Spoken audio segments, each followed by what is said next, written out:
Really, it's going to be so bad. It's going to be so bad, but we are live. It is Friday, October 10th, the year of our Lord 2025. It is still Sukkot. For those of you who are waving lulavs and hanging out in tabernacles and huts, welcome from whatever hut you may be joining us in. It is 8 o'clock a.m. Washington, D.C. time. It is 7 o'clock a.m. In Arkansas Central time. And folks, Holly Berkley Fletcher has written a beautiful essay about how to arrest dinosaurs. And I want to take this occasion to emphasize the point that is subliminally laced throughout that piece, which is that costuming is an awesome form of protest. And I had never thought about that before because, you know, the human imagination is limited. And when I think of mischief to create, I think of lasers and spotlights. I think of chalk. I think of, human bodies lying in the road. And I don't think about velociraptors. And I don't think about dinosaur dance parties. And these fucking geniuses in Portland, Oregon have come up. I don't even understand it, why it's like a good protest thing, but it's a really good protest thing. And I think that the answer to the ice mask is the full body gorilla suit because it is going to be, you can yell at them for wearing their mask, but they're not going to take off the masks.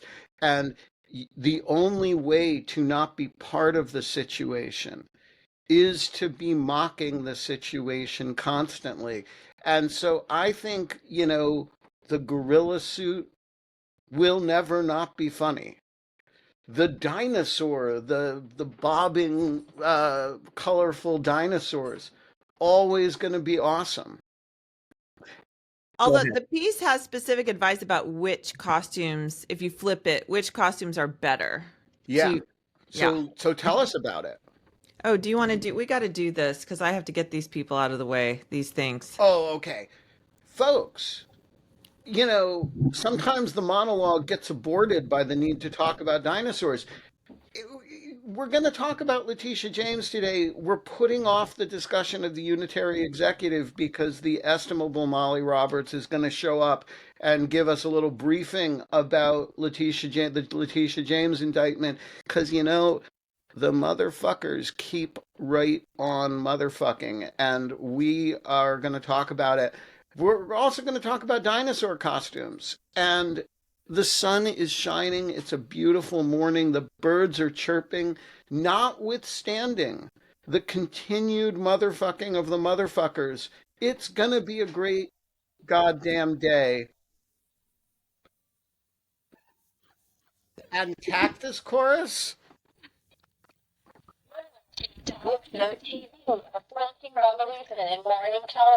You are watching Dog Shirt TV, and it is a forking revolution in morning television. And one of the revolutionary features, and there are many, is that occasionally I will wake up in the morning and I will text Lawfare's newest employee, the estimable Molly Roberts, and say, "Hey, I don't know if you're awake, but you want to come brief on Dog Shirt TV this morning."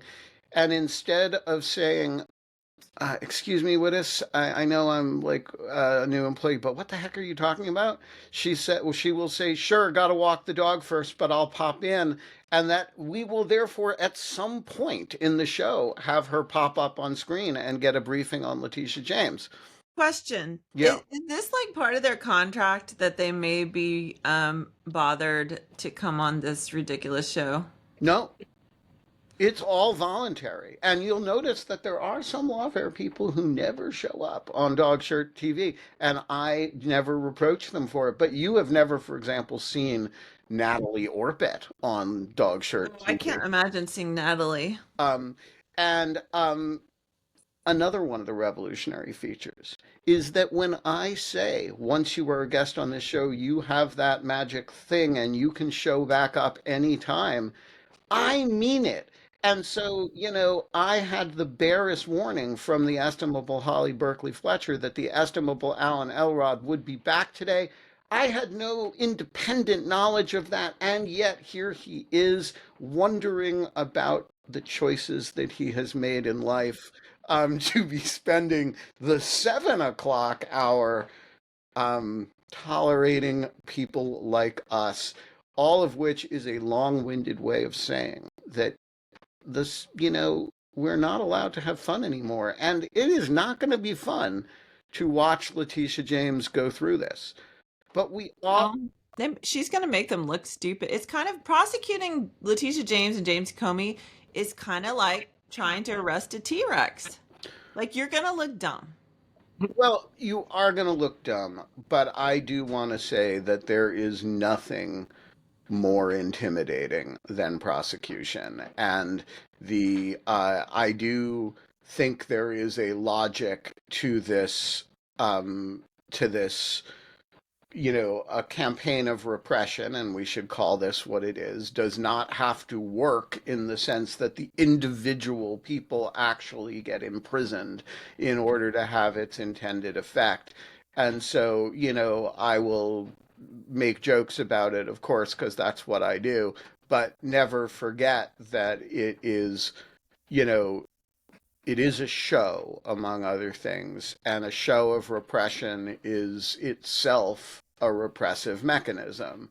And so, when Holly talks to you momentarily about dinosaur costumes, think about how you are going to use them to go out and not be intimidated, uh, to not be repressed.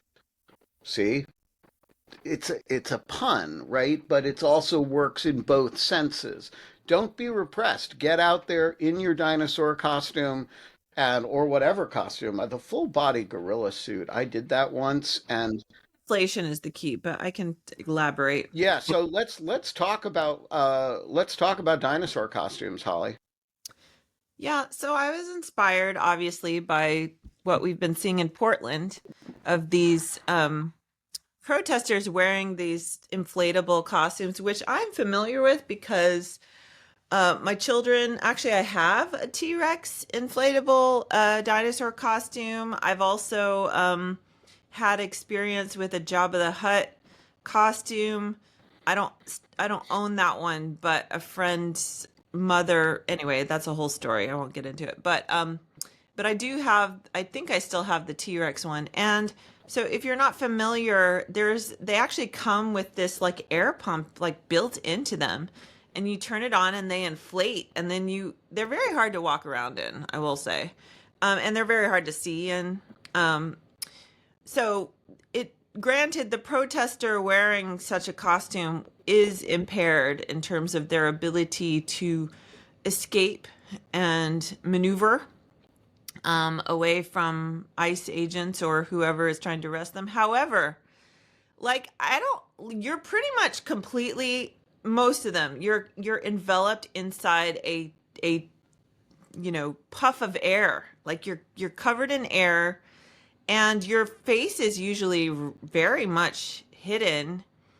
And I think it would be hard to arrest such a person. You'd have to like get through the air, and then you would have, and also, depending on the costume, and that's the piece was advised, basically written like a satirical ICE handbook about how to approach these people. And the main bit of advice in the piece is that you need to select which costume you engage carefully because you don't want to look stupid. And so you want, and and also some of them, the face is exposed. That's a no brainer. Go for those people where the face is like exposed. But the ones that are completely, puffed up, is challenging. And so you definitely don't want to pick a costume where you're going to look completely ridiculous, like wrestling on the ground with that costume. So I actually suggested the T-Rex was better because from a distance, it might look like a real T-Rex and it could look scary. And then, like, you could claim in court when you're brought up to The Hague later in 20 years That you were that just intimidated. this was, you've seen Jurassic Park and you know how these things go. And this was a danger to the community and to yourself, and it had to be neutralized. So scary ones better than like doe-eyed unicorns with rainbows. Also, there's a sumo wrestler costume. And again, if you flip this is advice for us as protesters, like what not to wear. What not to wear. So scary costumes, don't wear go as ridiculous as possible. The unicorn pink rainbows. There's a sumo wrestling costume that I think is a bad idea for protesters because, it could again, it looks is it a real American in a costume or is it a very large immigrant? It's hard to say. Right. I mean, the sumo wrestler costume could have immigration problems. That's right. Right. So that one is good because again, they might look legitimate I mean, wrestling. but can we ask the same about since dinosaurs are extinct? Um, uh, if you show up as a T-Rex, is it therefore, are they allowed to assume you're a fossil anyway and they can shoot you because you're an inanimate No, object? I didn't think about that. I just thought about like scariness and Jurassic Park. Uh-huh. I feel like Jurassic Park establishes probably a legal precedent of the danger of dinosaurs, like admissible in court. Well, at least a subjective fear, right? Since cops have this is somebody got my joke. There's the standard can be, you can fire your weapon if you have Yeah. a No, subjective, if your perception is that your life is threatened. it's an And so excellent point. I do think when a dinosaur is running at you in the wake of Jurassic Park, before that we all just knew dinosaurs were extinct, but now some of us, uh, uh, the Robert F. Kennedys of the world, may actually believe that there are dinosaurs that have been rehabilitated, revivified, and yeah, so I think that's a good point. The author of the Ice Handbook didn't think about that, but I think so. The handbook mentions this upside down clown costume as the real danger to avoid at all costs because it is ridiculous looking. It is anthropomorphic. However, it is clearly European. It has red Hmm. hair.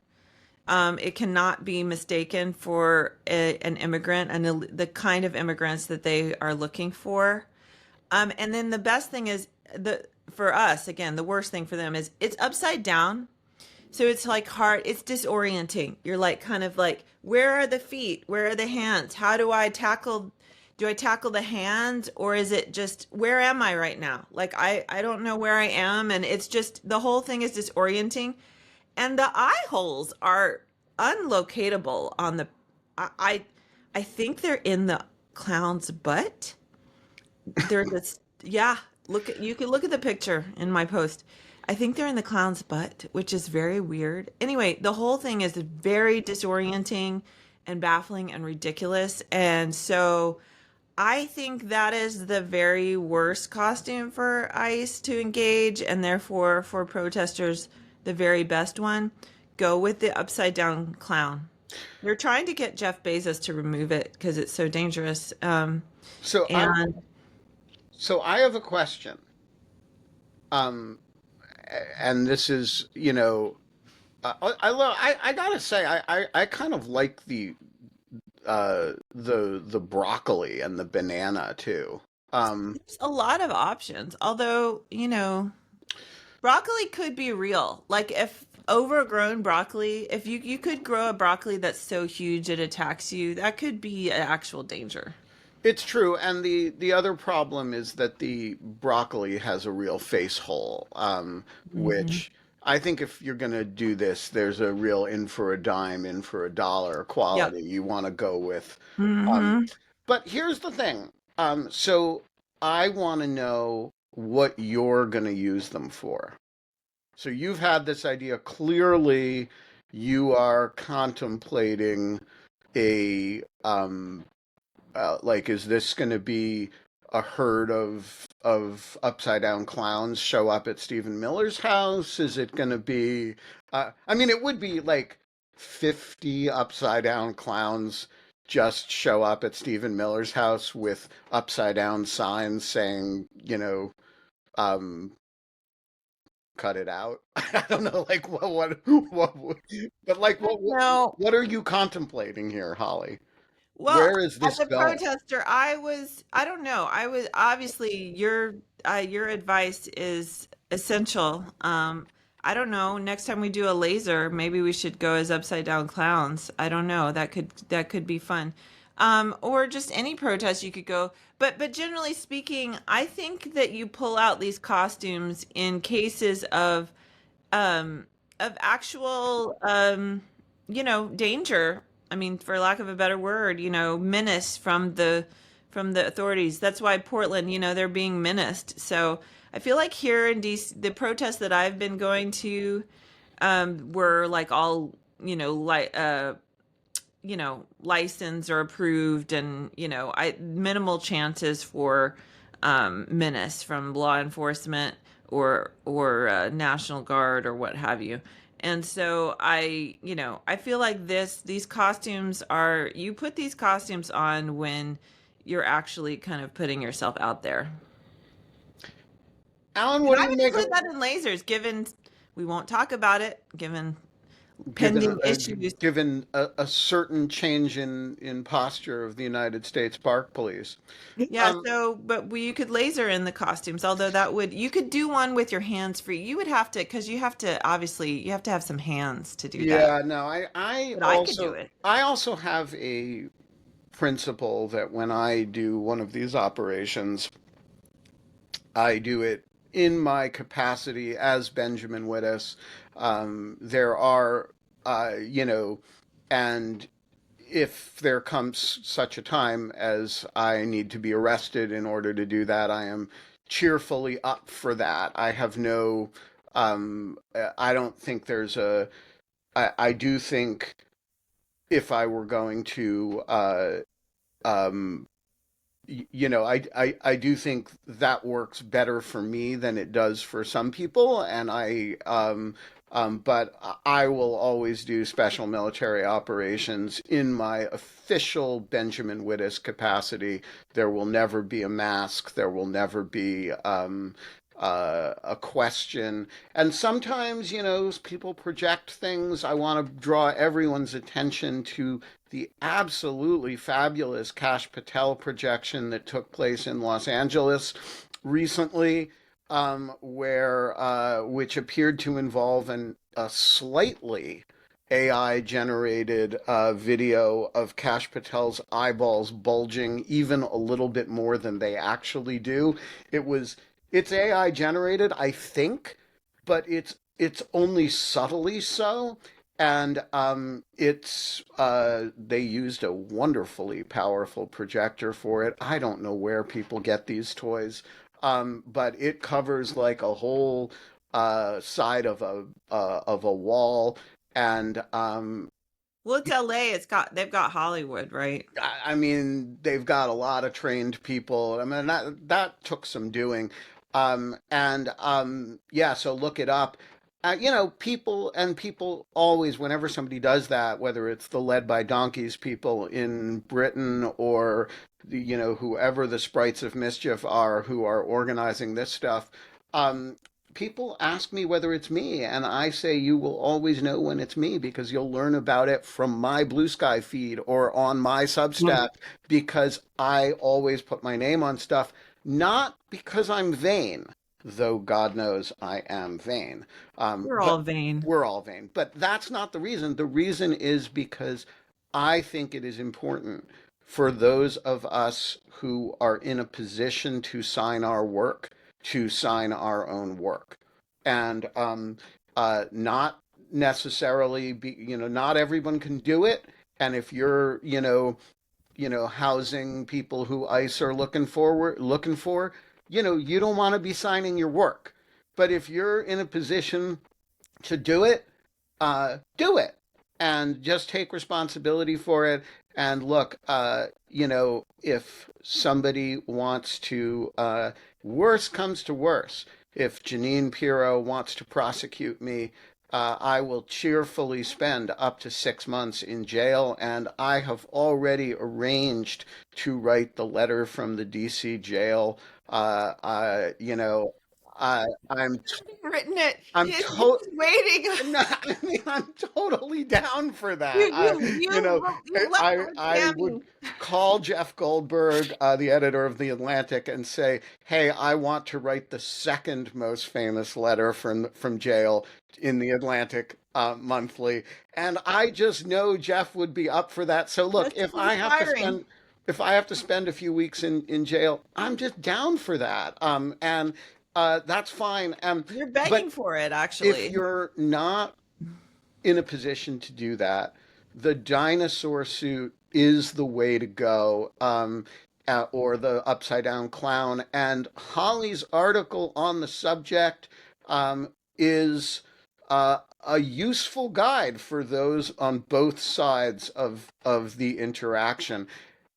Alan, what inflatable costume would you use? I think there would be a certain comedic effect to like an inflatable like mariachi band player, uh Mm. making Like them that could chase. actually be an illegal immigrant, though. Yeah, well, I I I was gonna say that I think ICE might could discern between a an inflatable immigrant and a real one, but I don't know. I don't actually know. I mean, Whatever comes after the discern in Concern. that sentence is always wrong. although I do think that maybe that would be a real blow is just a video footage of a dozen ICE agents unleashing hell on an inflatable person. Now, Um, now I do want to raise an important issue, guys, which is that if there does come such a time in which I have to go serve jail time at the DC jail and write letters from the DC jail, what is going to happen to the show? And the answer is Holly will be in charge. And Well, I don't have you're gonna have to like set that up ahead of time because I don't have the it's okay. proper I will is arrange there a for fail you. safe? Yeah, the show will continue, people. And all the cactuses will make their way to Holly, this that fake Mrs. cactus, Mrs. Cactus. the fake Um, cactus. and so the show will continue. It's not a problem. We have a continuity in government plan. And it's going to be fine. So go out there, get your Question. inflatable mariachi costume and make some mischief. Hmm. Remember that you are the governed, and the consent of the governed is an expression of daily participation. It is not simply once every couple of years you fill out a ballot, and your consent is an ongoing thing. And let me give you a few pieces of advice about useful ways to withhold your consent. Just little things you can do to make society work a little bit less well. If you are um, uh, not expecting a tax refund, if you're expecting a tax refund and you need the money quickly, don't do this because it's going to slow things down. But it is lawful and appropriate It is your right to file your taxes by mail. And if we all file our taxes by mail, it will take an irrationally long time to process them all. And so, what I would say is if the government owes you money, file electronically. If you owe the government money, or if you don't need that refund really quick, file on paper. Totally your right. Just make things a little more difficult. Very good. I Well, have two questions, yeah, not related to taxes. First of all, I haven't. Ideally, I think we need cactus inflatable. I'm not, and just it might be fun to put on the cactus inflatables. And there's an ongoing group of protesters outside the vice president's residence on Mass Ave. yeah. So we could just go stand with them and cactus. I haven't seen any cactus inflatables, but surely they exist. Holly, if you can score cactus inflatables, I will, I'm gonna look. I'm gonna I find will, I will cactus with you anywhere. cactus as opposed to caucus. That's the verb, yeah. And you know, we can just. I think the theater of the absurd quality of it, just like two giant inflatable We could cactuses. cactus and put them on the ground, and we could have like a whole group. It could Right. be very disorienting. Second question is, what happens if those cactus, get arrested? Does the show go on? Yes. Cactuses, as it turns out, are quite replaceable. True. This is true. They Yeah. they Or it, maybe the takeover by the fake cactus. they all but mate and produce little cactuses. It's Yeah. you know, no, this is a brilliant idea. I'm gonna get cactus costumes for us for real. Um, I will go cactus with you anywhere you want. yeah. Um, It's and like taking the show on the road. It's like, it's like the Bulwark live show. Like you listen to the Bulwark, and then I go to their live. I went to their live show Wednesday, and like there they were in person, and it was inspiring. So the cactus can go out into the world. it's exactly right. And folks, just think if we if there were a place that made these cactus costumes and we could all order them and all the East Coast dog shirt TV, could convene, say, on the mall, and we just had a march of cactuses with no explanation and sat down in the middle of an intersection. Well, the cactuses can't sit, but stood. Blocking traffic. That's a way to get you. You lose the people on that one. So Okay, well, what if we walked into, um, uh, you know, the steps of the Lincoln Memorial, and there were 20 cactuses standing there holding signs? I think we target the White House and I don't want to disrespect President Lincoln. Like I don't want to. If Lincoln were alive today, he would be doing something absurd. Oh yeah, he had a good sense of humor. He was funny. Alice said in the chat, "Be the cactus you wish to see in the world." Exactly. See, that's the sign. The signs should all be um you know should all be parodies of regular signs but cactusified. I love this. Okay, we are doing this because I need a pick me up for real. I've not been doing well. I will just admit that, confess The as last I few days. just it's been honestly I had like I've been having a big pity party about my book, Oh, which people who read my Substack know about.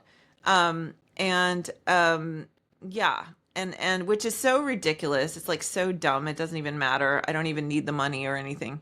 Um and yeah, I've just and then with that and then just everything feels in America, things just feel like they're accelerating and getting more serious and desperate, and I have not been doing well. Yesterday, I just really kind of melted down. We need So, to real talk. Real talk. we need to set you up to do a thing with Hub City Press out in South Carolina. Oh, I They're don't the even only know what that is. they're women led and LGBTQ led and progressive Southern press. Anyway, I honestly, I need to just like move on from the book. I mean, obviously I have additional engagements and I'm gonna do a couple more and Including the great yeah, get yeah, yeah. together at Politics and Prose, which is coming up when, Holly? I think is it the 26th? I believe it is. Yeah. Yeah. So anyway, Nancy French endorsed my book, but David French has never mentioned it and probably never will. So there's that. Yeah. No, I need what I need and what I put for my readers yesterday is I need one conduit, just one, to kind of break through to the a wider audience. Um, I'm in this sort of it's great in a certain like subset, but in terms of like a wider audience, and a religion, like a big religion reporter or like one of the major sort of Christian podcasts, that's really what all I need. I just need one. The Katie Miller podcast. Um, yeah. So unfortunately, I think I've pissed off Russell Moore and Christian. I know I've pissed off Christianity Today. So that's kind of which I do not take back the post I wrote about Russell Moore. I said in the post that I have respect for him, but nonetheless. So I don't know. He doesn't spend much time on me. I just know Christianity Today did contact me at one time before they did any research on me.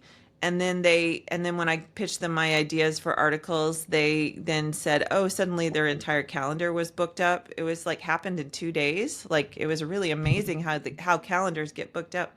So anyway, and they basically suggested that I would never be welcome on the pages of Christianity Today. So that's not happening. But there are other sort of large progressive or more enlightened Christian outlets or podcasts, really, that if I could just get on one, or if like a religion reporter would cover the book, Or like a if big. Ross Douthat would say, Oh um, no, I don't need. You well, probably that's the thing is you have a Groucho Marx thing going here. You would never want to be part of any club that would have you as a member. You don't want to talk to Sojourners already covered me, Stan. Just to, yeah, they you did a book review. you, you don't want to join like the podcasts that can really get you uh um oh, we are joined by Molly Roberts. Um, Oh, but okay. I can't see her. Oh, there Oh, there she she is. is. Good, Um, because my pity party is just really not worth it. Trying to figure out how to get my camera going. uh, yeah, there should be a my computer says yours are already in use. I think you may have another Riverside window open I may. or Let's see. Zoom open or something. There's um while we are talking about, while we're working this out, Molly, we have been having a very important, serious conversation about dinosaur protests in Portland and other inflatable costumes that can be used to make arrests look ridiculous. And so, Holly is going for the upside down clown. Alan is going in a provocative anti-ice move for a giant mariachi band player. I am totally going for a banana. What is your favored inflatable costume? You know the hot dog guy? Big inflatable hot dog, but also famous from whatever that Netflix show was where it's like, we saw a guy in a hot dog rob this store, and then the guy in the hot dog suit is like, "Oh my gosh, we have to find who did this." So I think that would work well for these purposes. I think this is right. Um, What sorry, about? Alan. I didn't think of this. What about the remember the old president's races at the Nats? You should do an inflatable like William Henry Harrison or That would be awesome. Last long. He would get sick and die. So, but Lincoln would get shot. Maybe is a Lincoln costume inviting someone to shoot you though? I don't think so. You know what I would like? I would like just the top hat. Um, Like an inflatable top hat, just a yeah, massive. like if you could run down the street in Abraham Lincoln's hat, or as Abraham Lincoln's hat. Yeah, Um, very good. Also, can I just say that one cool thing would be like if there were an inflatable costume that were just like a baseball cap, but then when you pressed a button, it inflated into Abraham Lincoln's house hat. Wow, that's like next level. I think that would be a very expensive costume. Yeah, well, Um, but look, we are talking about the outlay of money here, one way Hmm. or another. Um, yeah, building. so Molly is having technical difficulties. She is going to try to join. She's Um, I not got this naughty fancy though. new webcam, and it turns out it's supposed to be like a virtual camera that then I can select through a given app, but it seems to oh be beyond yeah, my technical virtual cameras capabilities. are the worst. Yes, it was Stop, an error, I Molly. We can hear suppose. you. I'm We trying can to hear just, you. Why don't I'm we trying to just do just, audio only, Molly Roberts? well, I was gonna try to just join on my phone and forget all my high tech. You can do that too. The Riverside app on the iPhone is actually semi-awesome. It is And currently downloading. It is connecting me to the studio, so there'll be two versions of me for 1 sec, but yeah, then I that's will fine. And switch to I can merely make one. this one disappear as soon as the other one shows up.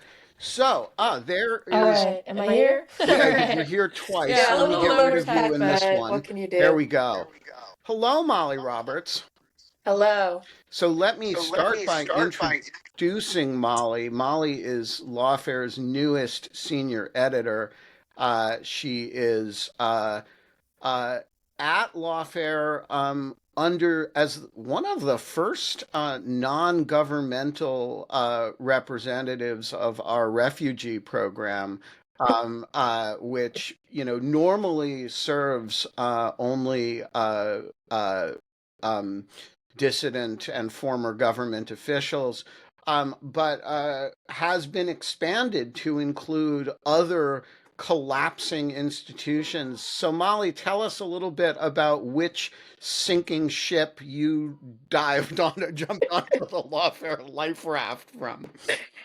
Yeah, so I come from the Washington Post. More specifically, I come from the Washington Post opinion section, and even more specifically than that, I come from the Washington Post editorial board.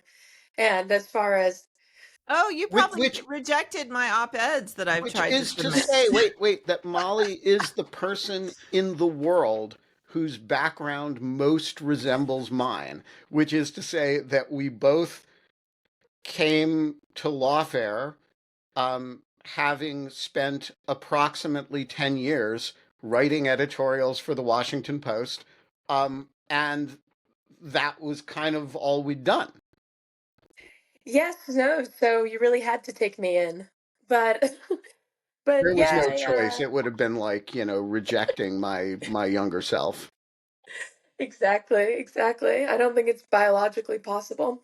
So I left the editorial board in the fall of last year, about exactly a year ago today, after Jeff Bezos killed the endorsement we'd written of Kamala Harris, and then I stuck around at the Post for a while longer because I thought the editorial board ship is sinking or has sunk, but the opinion section's still afloat, and that turned out not to be so true either. So I left over the summer, and now I'm at Lawfare. I'm very happy to be there. So explain something to us about the new editorial board, because I uh, was expecting it to be nondescript, and Mm. it has actually taken some completely outrageous positions, like, for example, that the Jim Comey indictment is the natural outgrowth of Jack Smith's lawfare, to use their word. Yes. Uh, um, I never thought and Democrat lawfare would appear in a Washington Post editorial, and yet here we yeah, are. I don't think we said the exactly. Democrat adjective, but next time.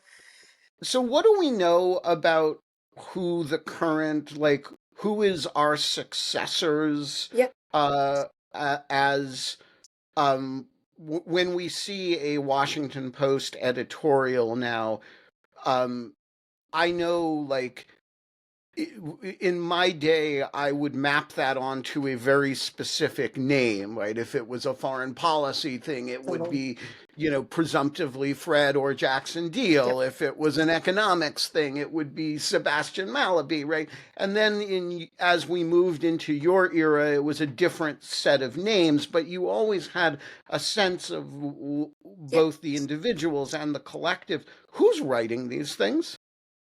It's a great question. They've gotten rid of the explanation of who the editorial board is. They don't have the names up there anymore. The So it's kind of board. like ICE. Do they wear masks? They're supposed to be doing a marquee vodcast soon, so we'll see whether they do that with masks on too. Yeah.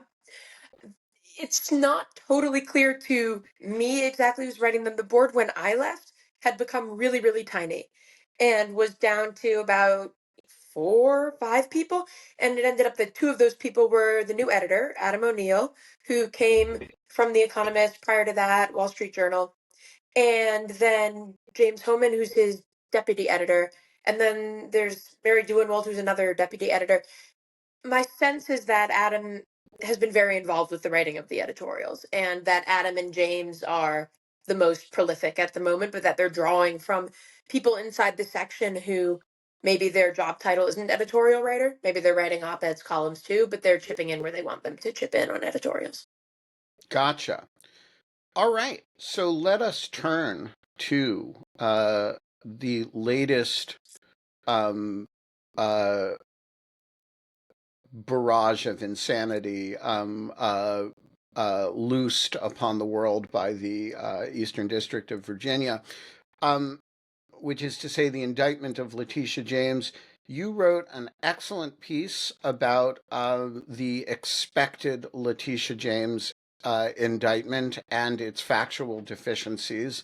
And Lindsay Halligan outlawyered you and threw you a total curveball yesterday and filed a different meritless, frivolous indictment than the one that you were expecting. So, like, what do we know about the case that she filed, and what are the chances, if any, that it has more merit than we expected?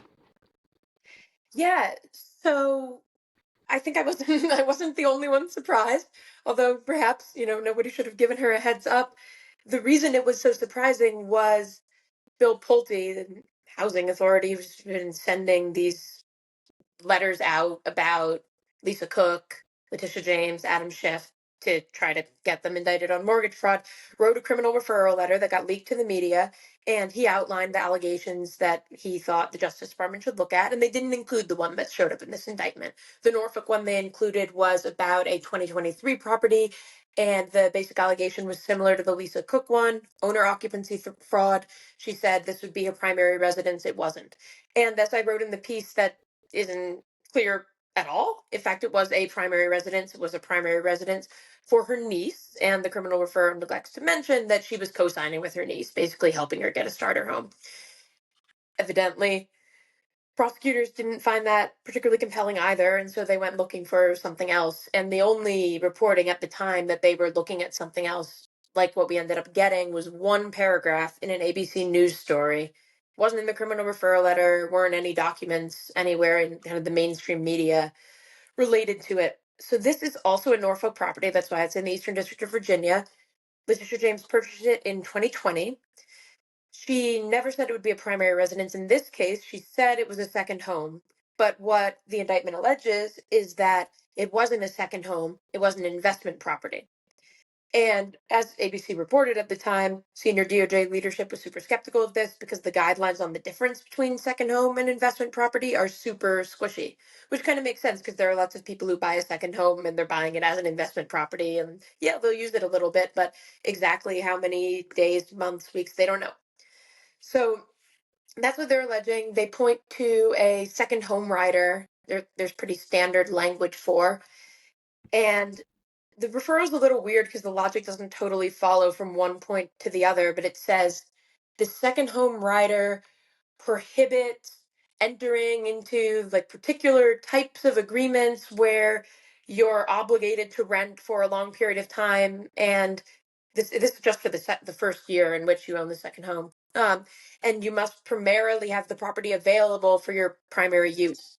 But the indictment doesn't even bother to allege that she entered into an arrangement like that. It just says she didn't spend very many days there and she got some rental income.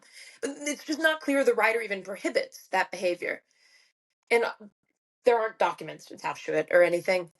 The easiest way to find related documents is to go on the website of the kind of crazy right-wing muckraker former fraudsters involved in some securities fraud in the 1980s. The Crazy Eddie fraud. It was before my time. Oh But man, I remember that. yeah. Crazy Eddie.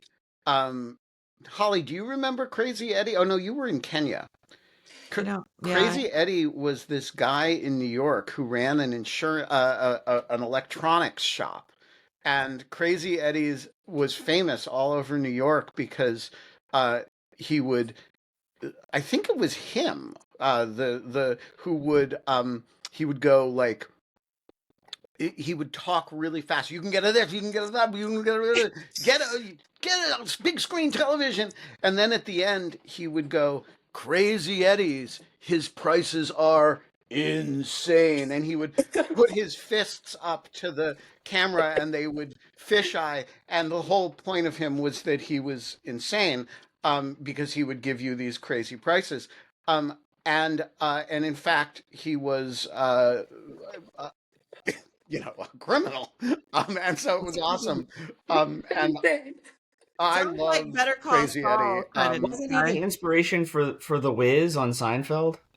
Nobody beats the Wiz. Oh yeah. No, so The Wiz Was that a um, real guy? that was a real Oh, store too. But New I think York they ads. were like in dialogue with each other. Yeah, yeah. Nobody Um, beats the Wiz. In any case, this guy was, I think, the CFO of the Crazy Eddie, so he was implicated in this fraud, and he's now refashioned himself into a muckraking journalist who went on a fishing expedition against Letitia James and then leaked a bunch of stuff to right wing media, and then it made its way to the admin. And if you kind of look at the evidence he has, it is, yeah, the second home writer that's mentioned in the indictment, but also he has some financial disclosures where Letitia James, she had to disclose as Attorney General that she got some rental income from this place. And there's only 1 year in which she's disclosed any rental income. It's 2020. And she's disclosed it in the amount of $1,000 to $5,000, which it seems like the indictment is probably looking at the same numbers because there's this weird wording in it where they say that the rental income was in the amount of thousand, then parentheses s of dollars. So it seems like the 1,000 to 5,000 thing is probably where that's coming from too, which is consistent with short-term rental income, which you're explicitly allowed to do. Fannie Mae rewrote the second home rider in 2019 to make it easier for second homeowners to rent their homes out. So that's a very long way of saying I do not think it's any better a case than the case they were contemplating. It might be a worse one.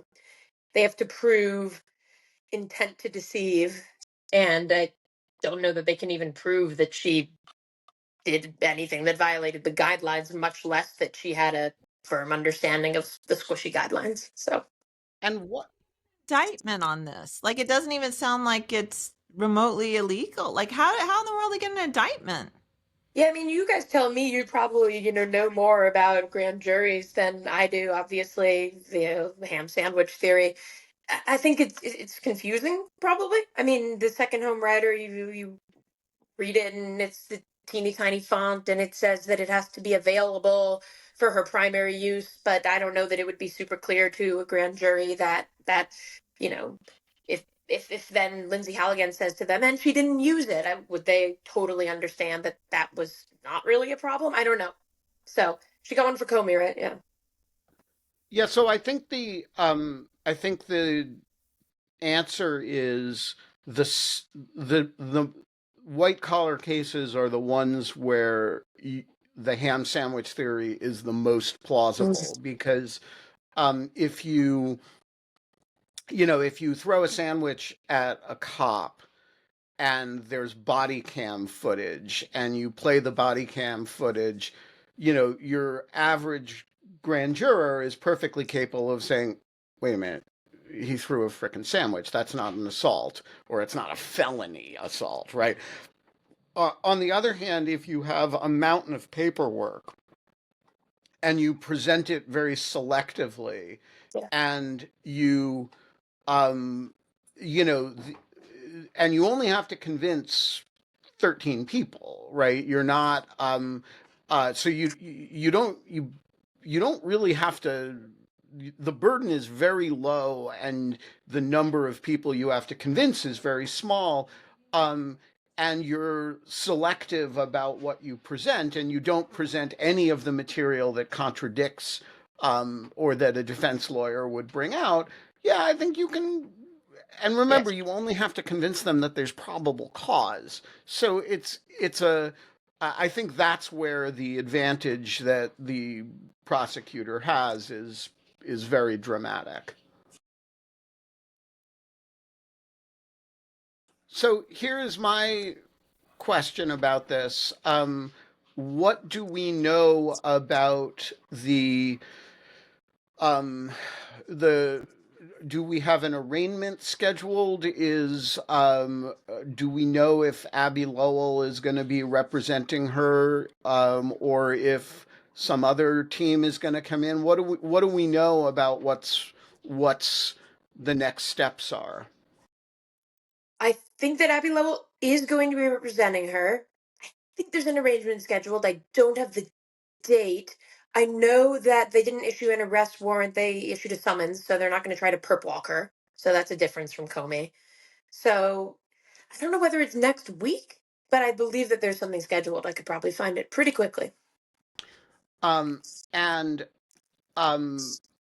I assume I have not seen her response, but was there She had any? a video. She issued a video. The arraignment And is scheduled for October 24th. That's the date I had in my head, but it seemed like 2 weeks was a long time, although perhaps it's not. yeah, so is I expect that she will follow very much the Comey Yep. playbook. That is, by the 24th, we will have the selective and vindictive prosecution motions from the Comey team, those are due on the 20th. Um, I assume that nearly all of the same arguments will apply here. Are they differently situated in any material respect? I mean, he's hated Comey for longer than he's hated Letitia James, but that's just like a when But was your Letitia first James a date black kind of. woman, so the hate is magnified. So by race and gender. So there's that. Yeah. Sounds right. Yeah, I think there's a robust body of evidence to prove his hatred for Letitia James, so I think it's similar in that regard. And obviously, she very concretely did something that he could be seeking revenge for when she brought a case against him and his company for something very similar to mortgage fraud. So, yeah. So, for those who have never seen one, I am sharing a Crazy Eddie's commercial from 1985 just so that you get the full sense of what who the reputable journalists are that are digging up dirt on Letitia James. Here you go. This is my childhood right here. It's Crazy Eddie's greatest stereo sale ever. Get anything and everything in stereo equipment. Get it all now during Crazy Eddie's greatest stereo sale ever. Crazy Eddie, his prices are insane. Get those earmuffs off! And listen to this. Crazy Eddie's Christmas blow-up list is going on now with the lowest sale prices ever on receivers, speakers, turntables, compact displayer, stereo rack systems, anything and everything in audio equipment. Remember, we are not undersold. We will not be undersold. We cannot be undersold. And we mean it. You don't have to ski cross-country to get the lowest sale prices on audio equipment because Crazy Eddie's Christmas audio blow-up list is going on now at a Crazy Eddie superstore near you. Crazy Eddie, his prices are... There you go, folks. Wow, I'm exhausted having watched that. Like that's energy, that's some energy there. And also I have to say, like the skier in the background before like photoshopping and AI and green screen and all that, that was technically difficult, possibly dangerous. I, it was I always loved the Crazy Eddie's commercials, and when they indicted him, which was I think in the 90s. Crazy Eddie's went belly up, and he like did some really bad stuff to keep it in business. I think there were like threats, and he was basically like a mobster. I was devastated personally. It was like one of my heroes being taken down. Uh, all right, so Molly, who's next? I mean, Adam Shifty Schiff, I think, would be the likeliest guess. So And I don't. What are they going to get him on? Being also shifty? mortgage fraud, I think. They're getting everyone on mortgage fraud. If you Well, I look mean, they're hard enough, not you can getting always him. find a box that someone checked off wrong on some form. I mean, Ed Good Martin, Lord. one of his many titles, right? He's director of the Weaponization Working Group, among other things, but one of his titles is special attorney for mortgage fraud. I mean, they were just putting him out there, having him look at people's forms and find where they, like, I don't know, misspelled their names. Although he's misspelling their names all over the place. And and Also, Lindsay Halligan in the cover letter for this accidentally or mistakenly listed Letitia James's address as Brooklyn, New Jersey. So really careful work here. the famous Brooklyn, New Jersey. That So is really a low blow to people in Brooklyn. I mean, so Yeah. explain something to those me are fighting words. about the Shifty Schiff coming indictment, which is did he also buy a house in Norfolk? It seems like everybody's like conveniently. I mean, Jim Comey has a did his Zoom meetings from home in the pandemic in the Eastern District of Virginia. Letitia James, who's a New York politician, buys houses, multiple houses in the Eastern District of Virginia. How are you going to get Lindsay Halligan, Adam Schiff? Does he live in Virginia? Does he have a house there? What state has he committed mortgage fraud in? Yeah, I don't know the answer to that, having not dived into Adam Shifty Schiff, and I don't know whether they're expecting to get it in the Eastern District. I mean, I didn't know that everyone involved in politics in Washington spent that much time in the Eastern District of Virginia. Or in politics in New York. Or I mean, politics in New York. Well, exactly. And Ed Martin was looking, I mean, that's where he showed up in the Columbo style trench coat at Letitia James's Brooklyn home. But it's hard. I mean, what are you going to do about that? You don't have Lindsay I don't know. I Halligan there mean, to, look, yeah. I'm just saying, if Ed Martin shows up at my house in a trench coat, that's what, you know, that is one of my goals in life.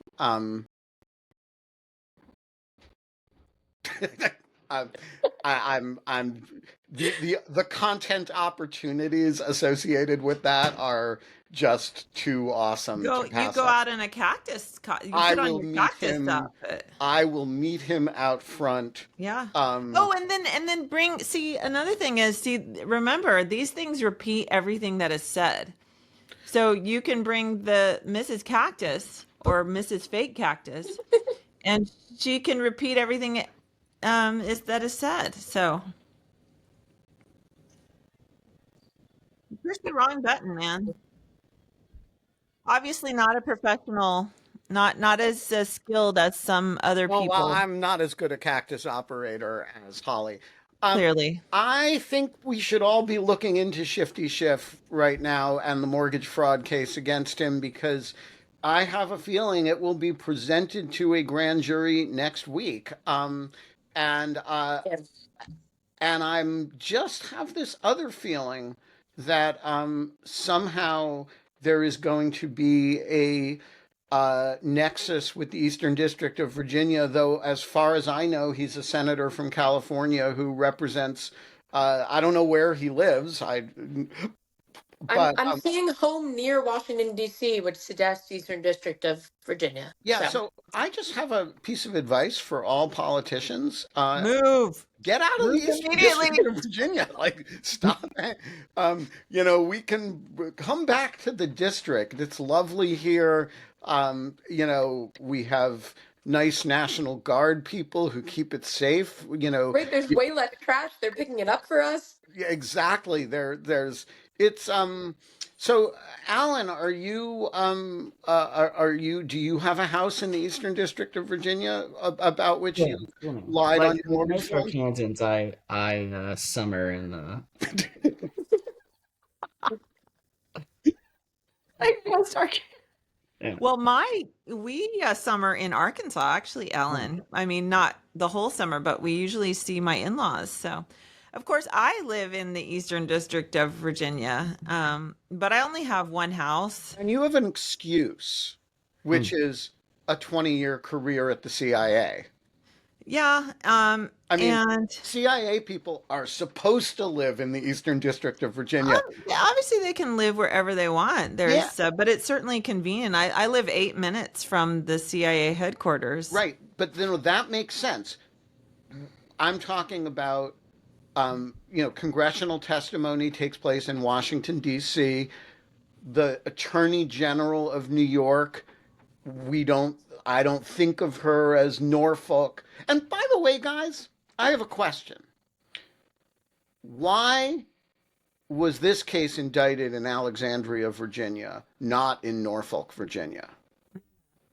Very I just want strange. to know why is this out of Alexandria? And I would think they would get a better jury in Norfolk as well. Actually, maybe not because it's very black. Norfolk's very black. But How far is Norfolk from here? it's about Like 4 hours. 3 hours, 4 hours. Yeah, maybe she just didn't want to drive there because she had to go to the White House right after. I mean, I think that's the reason. she couldn't That get the career prosecutor in Norfolk to do it, right? We know that. So she had to do it herself, and she didn't. I mean, that's a long drive. I wouldn't want to make that drive. And here's the thing: if you drive to Norfolk and you can't keep it secret, and the whole thing was, um, you know, Right. disguised until the moment it came out. Right. So just saying, uh, uh, who's the judge? Walker. Judge Walker. And do we know anything about Judge Walker? Relatively recent addition to the bench. I believe appointed by President Biden. Is that right? Sworn in 2023. Yeah. Yep. I got nothing for you guys on Judge Walker. I don't even know what his background was. I know a little bit about Judge Nachmanson because he used to be the federal public defender in the Eastern District of Virginia, and handled some national security cases. But I got nothing for you on Walker. Nachmanoff. I'm sorry, John Hawkinson. I knew enough about the gentleman to say his name, but not to say it correctly. Off, son, and of course, Nachman is presumably after the great Nachman of Bratislav, who was, believe it or not from Bratislava. Anyway, folks, we got to wrap. We're 3 minutes over. I got a meeting, as does Molly, in 27 minutes. We're going to be So back on Monday. I have no idea who the hosts are going to be. I have no idea who the guests are going to be. But you're going to be there. I'm going to be there. And some fresh hell will have been loosed upon the world by then that we have 100%. not even dreamed of. And I may not be here because I may have died in the Army 10 miler. So there's a good chance I won't be here on and the Earth. Holly may be dead, but she also may have ordered cactus inflatable costumes. 100%. So, guys, next week, it's a thing.